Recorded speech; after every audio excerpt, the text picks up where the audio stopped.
দুর্ভাগ্য আমাদের যে আমরা নিজেদেরকে মুসলিম দাবি করি, আমাদের কোনো অ্যাসেট ছুটে গেলে সেটা নিয়ে আমাদের অনেক পেরেশানি হয়। দেশে হয়তো আমার কোনো অ্যাসেট আছে, সেটা কেউ দখল করে ফেলছে, এটা নিয়ে আমাদের অনেক পেরেশানি হয়, হওয়াটা স্বাভাবিক। কিন্তু আমার ঈমান দুর্বল হয়ে যাচ্ছে কিনা, আমি কুফরের কাছাকাছি চলে যাচ্ছে কিনা, আমার ইসলাম দুর্বল হয়ে পড়ছে কিনা, সেটা নিয়ে আমাদের তেমন কোনো পেরেশানি হয় না, সেটা নিয়ে আমাদের কোনো চিন্তা হয় না।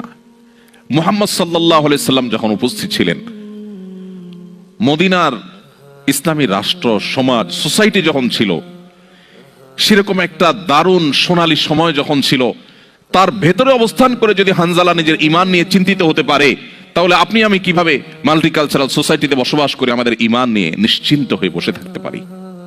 চতুর্দিকে ফিতনার যে ভয়াবহ অন্ধকার, যে ফিতনায় আমরা হারিয়ে যাচ্ছি, যে ফিতনায় আমাদের অস্তিত্ব বিলীন হওয়া উপক্রম, ঠিক এরকম সময় যদি আমরা ঈমানের উপর অটল থাকতে পারি, তার বৈশিষ্ট্যটা কি, তার লাভটা কি? সুবহানাল্লাহ। তিরমিজি বর্ণিত আরেকটি হাদিসে নবী করিম সাল্লাল্লাহু আলাইহি ওয়াসাল্লাম বলেছেন, এমন একটা সময় আসবে যখন ঈমানের উপরে অটল থাকাটা জ্বলন্ত কয়লা, আগুনের কয়লা হাতে রাখার চাইতে কঠিন হবে, বা হাতে রাখার মতো হবে।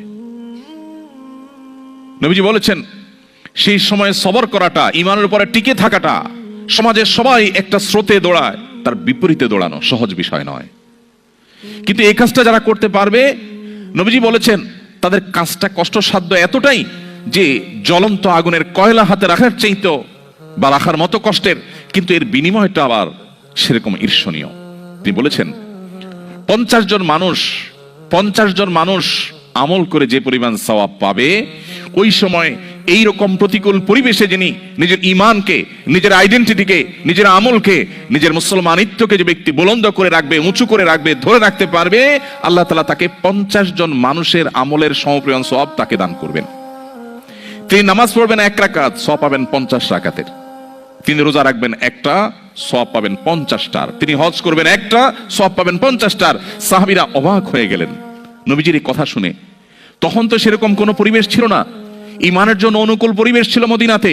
নবী করিম সাল্লাল্লাহু আলাইহি ওয়াসাল্লামের এই কথা শুনে তারা জিজ্ঞাসা করলেন, হে আল্লাহর রাসূল, আপনি যে বলছেন তখনকার মানুষেরা প্রতিকূল পরিবেশে ঈমানের উপরে টিকে থাকতে পারলে একজনে 50 জনের সওয়াব পাবে, সেই 50 জন কি আমাদের